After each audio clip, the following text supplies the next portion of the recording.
నిజామాబాద్ జిల్లా ఒకటి స్థానిక చంద్రశేఖర్ కాలనీలోని దళిత కార్యాలయంలో మహనీయురాలు మొట్టమొదటి ఉపాధ్యాయురాలు చదివి ఉంటేనే అన్నీ ఉంటాయి. నా అట్టడుగు వర్గ ప్రజలు దళితులు, గిరిజనులు, హరిజనులు, బడుగు వర్గాల వాళ్ళందరూ కూడా ఒక గొప్ప ఆశయంతో మహాత్మా జ్యోతిరావు పూలే గారి బాటలో సావిత్రిబాయి పూలే తన జీవితాంతం బలహీన వర్గాలు, అట్టడుగు వర్గాల కోసం, హక్కుల కోసం నిరంతరం శ్రమించి తన జీవితాంతం పోరాడినటువంటి గొప్ప మహిళ, భారతదేశం గర్వించదగ్గ మహిళ శ్రీమతి సావిత్రిబాయి పూలే అని 194వ జయంతి సందర్భంగా ఈరోజు వారి చిత్రపటానికి ఘనంగా నివాళులు అర్పించడం జరిగింది.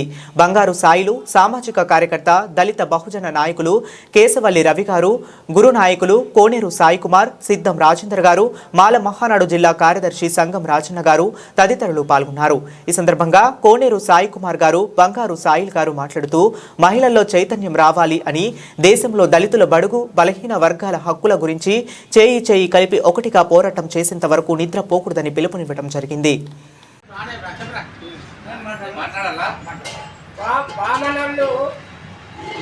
భారతదేశంలో శూద్రులకు చదువు వద్దు అని చెప్పినటువంటి ఆ యుగంలో పోరాడి టీచర్గా పనిచేసి ఇవాళ భారతదేశంలోనే శూద్రులకు కూడా చదువు అవ్వాలి, చదువుకోవాలని చెప్పినటువంటి మొట్టమొదటి ఉపాధ్యాయురాలు శ్రీమతి సావిత్రిబాయి పూలే గారు.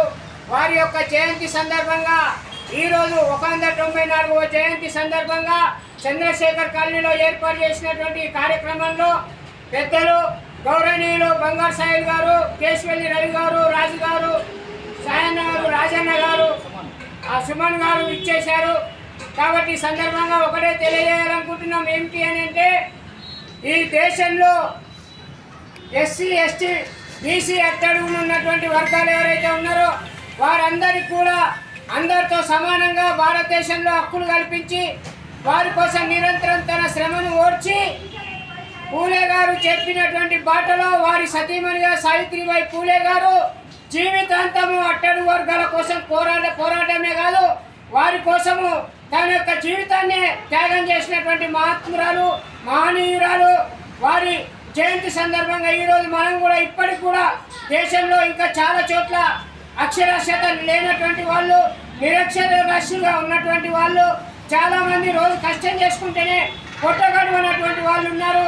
వారందరూ కూడా అక్షరాస్యులై నిరక్షరాస్యత తొలగించి మన హక్కుల గురించి, మన సమాజం గురించి, మన యొక్క కర్తవ్యాల గురించి, మన యొక్క ఈతి బాధల గురించి మనం చైతన్యవంతమయ్యేంత వరకు సావిత్రిబాయి పూలే గారు మనకు ఆదర్శంగా మనల్ని అనునిత్యం మన వెంట ఉండి వారు నడిపిస్తారని, అందుకోసం వారి జయంతి సందర్భంగా ఈరోజు మనం అందరం ప్రతిజ్ఞ ఉండాలని ఈ సందర్భంగా మీ అందరితో కూడా కోరుతూ, ప్రజలందరితో కూడా వేడుకుంటూ, ఈ సందర్భంలో మొక్కలోని ధైర్యంతో ఒక్కటై నిలవాలని ఈ సందర్భంగా కోరుతా ఉన్నాము. జై సావిత్రిబాయి పూలే, జై సావిత్రిబాయి పూలే, జై సావిత్రిబాయి పూలే.